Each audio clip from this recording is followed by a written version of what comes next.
편합니다, 이게. 이렇게. 예. 논평 부탁드리겠습니다. 정치 공작이고 탄압도 지금 뭐 많이 하고 있죠, 우리 공화당에 대해서는. 저는 오늘 아마 CBS 노컷뉴스 기사를 보고, 예.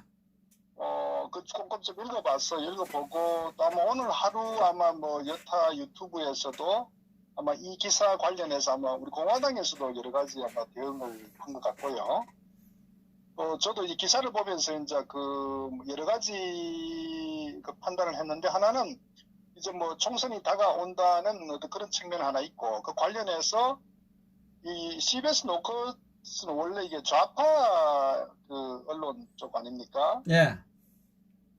그런데 그 기사의 어떤 배경에 보면은 이 상당히 자유한국당의 친박계에서 상당히 저는 의도적으로 예.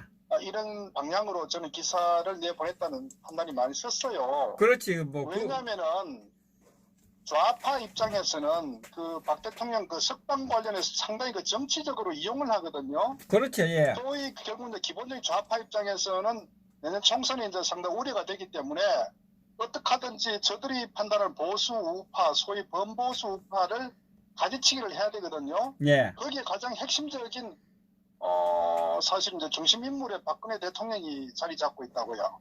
예. 그래서 그 부분에 대해서 아마 향후 이 정치 상황을 고려하면서 자신들의 어떤 정치적인 여러 가지 입지를 보면서 박 대통령 탄핵적인 석방에 대한 스케줄을 아마 고려하고 있을 거예요. 예. 그런데 그 타이밍이 가장 좋은 거는 일단 세력을 양분시키는 게 제일 좋거든요. 그렇지, 예.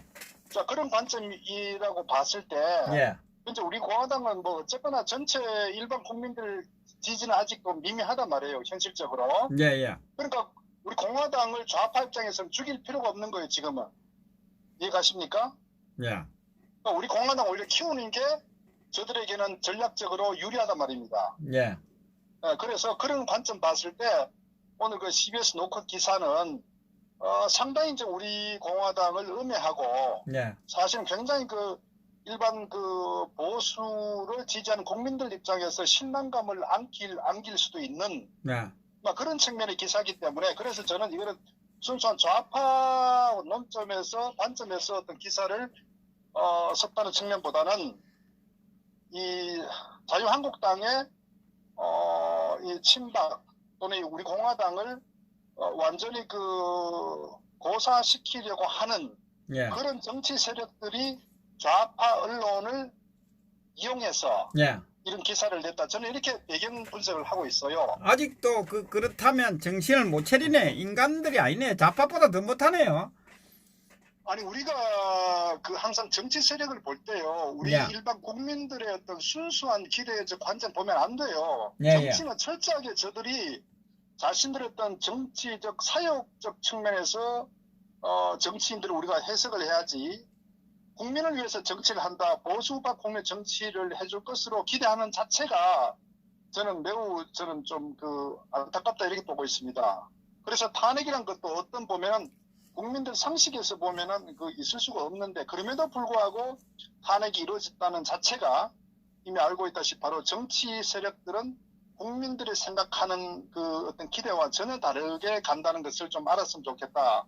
그렇기 때문에 연장선상에서 오늘의 어떤 CBS 노컷 기사도 그 관점에서 바라보면 좋겠다. 그래서 제가 정치 공작이라고 제가 정의를 하는 것도 바로 그런 겁니다. 그리고 내용 자체도 이래 보면은 굉장히 팩트에 근거하지 않고 일종의 소설성이 강하다. 왜냐면은 이 기사를 쓴 기자도 보면은 어떤 인터뷰한 실명이 나오는 것도 아니고, 또 나름대로 자기 어떤 추측성으로 이렇게 많이 언급됐었고, 그리고 여기도 제가 내용을 보니까 우리 공화당 내 특정인이라는 측면보다는 그냥 당 이름을 명시하지 않고 예. 그냥 인터뷰해서 그런 비판적인 기사를 냈는데, 그것은 어떻게 자유한국당인지 우리 공화당인지 실체가 분명치 않는 그런 기사로 흐름을 갖고 있어요. 바로 그것이 예. 제가 판단했을 때 이건 자유한국당의 더 크게 보면은 바른미래당과 어떤 합당을 염두에 둔 이런 그 방향성을 사전했던 그 자락깔기 측면 하나 있고, 결국 그렇게 됐을 때 기본적으로 우리 인식하는 부분이 우리 공화당과 바른미래당은 그 도저히 상극이거든요. 전혀 네. 정치 노선도 다르고 주장하는 게 탄핵 찬성과 반대했던 가장 그 대립관계이기 때문에, 그래서 어떻게 보면은 이게 이제 함께 할 수가 없는 그 구조가 돼 있는 거예요. 그렇기 때문에 자유한국당 입장에 봤을 때 한쪽하고 통합하면 한쪽은 어차피 물 건너가는 그런 구조거든요. 정치 환경 자체가. 예, 예. 그렇기 때문에 저는 당연히 이제 이 유승민과 이 자유한국당 합당하기 위해서 결국 공화당을 내쳐야 되거든.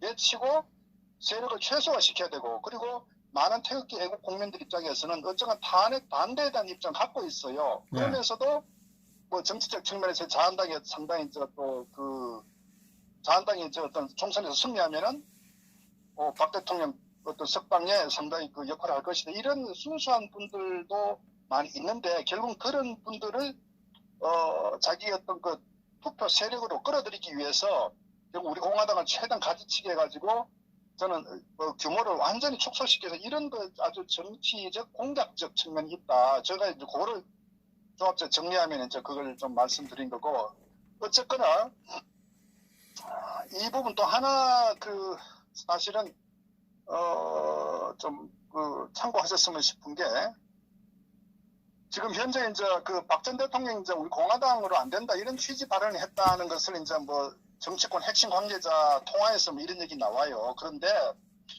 아마 저는 그렇게 봅니다. 그 박 대통령 께서도 이 탄핵에 대해서는 너무나 본인이 어떤 그 중심에서 이 거짓이라는 데서 알고 있기 때문에 결국은 시간이 걸리겠지만 진실은 언젠가는 밝혀진다는 부분을 이제 그 박 대통령께서 항상 그 하나의 그 신념을 갖고 계시고, 또 그렇기 때문에 지금까지 감옥에서 일절 어떤 그 투쟁을 해온 건 마찬가지거든요. 네. 그러니까 정치 재판 2심에서도 완전히 보이콧 해버린 것도 결국에 그건 정치 투쟁의 연장선상이기 때문에, 저는 제가 봤을 때 박 대통령은 정치 공학적으로 어떻게 하겠다는 분이 아니고 오로지 진실과 어떤 그 법치라는 측면에서 항상 그 아마 또 역사의 흐름에서 아마 박 대통령은 투쟁한다. 저는 이렇게 보고 있기 때문에 사사로 이런 아주 그 저급한 정치 공작적, 그리고 뭐 우리 공화당은 선거를 치르면 힘들다. 저는 절대 이렇게 할 분은 아니다.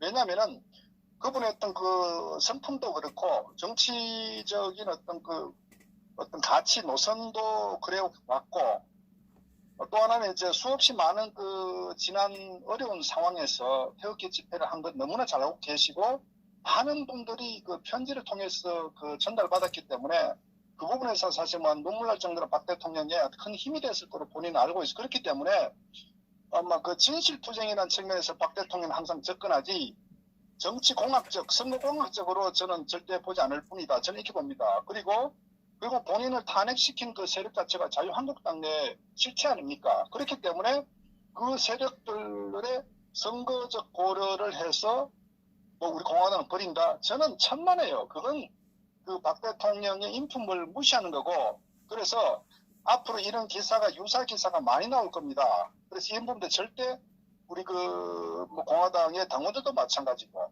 또 태극기애국 국민들도 전혀 이런 그 선동에 속아 넘어가서도 안 된다. 제가 그걸 좀 말씀을 드리는 겁니다. 그래서 뭐 어쨌거나 이걸 보면서 이제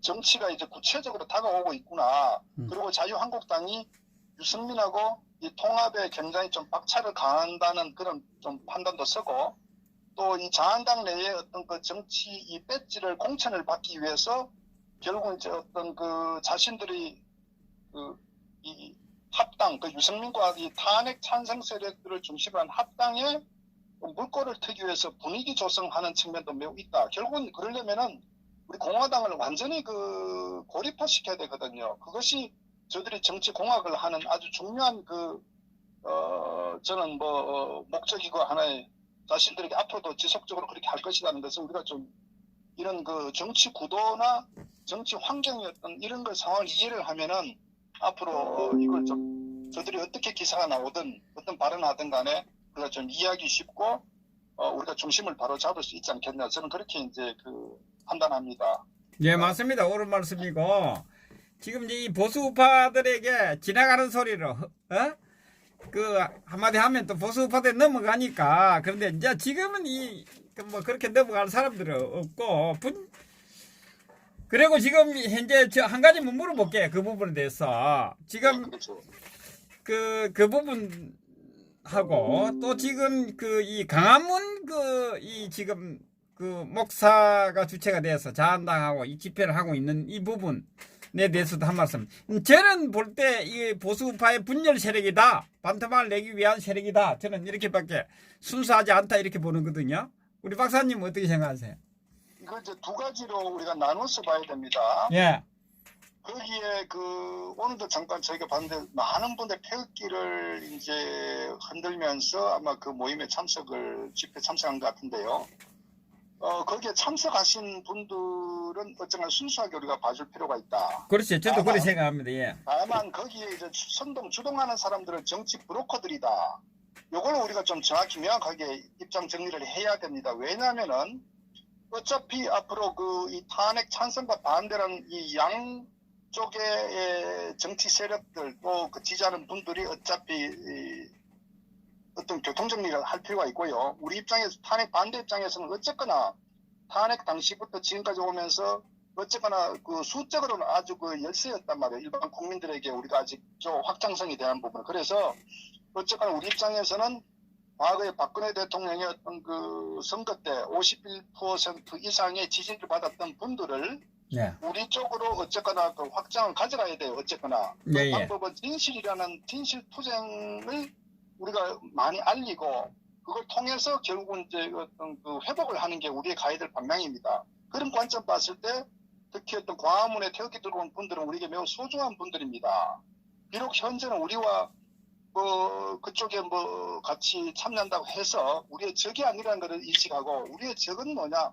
탄핵 찬성 주동 세력들이 주체가 된 그들이 우리의 적이라고 이렇게 규정을 하면 되고, 다만 거기 참석했던 분들은 어쨌거나 박 대통령의 진실을 밝히는데 함께 할 수 있는 하나의 잠재적인 대상이다. 이런 관점에서 봐야 함께 우리가 그걸 다 배척해버리게 되면은 점점 우리가 그 세력이 위축되고 결국은 나중에 보면은 우리가 별서 옳다고 하더라도 우리에게 다가올 수 있는 분들은 어느 쪽 가능하면은 포용 내지는 함께 하려고 진실 알리는 쪽으로 가야 저는 결국 궁극적으로 우리 이 세력이 확장이 돼서 결국 탄핵 찬성 세력들을 저는 괴멸시킬 수 있다. 이렇게 저는 보고 있습니다. 예, 알겠습니다.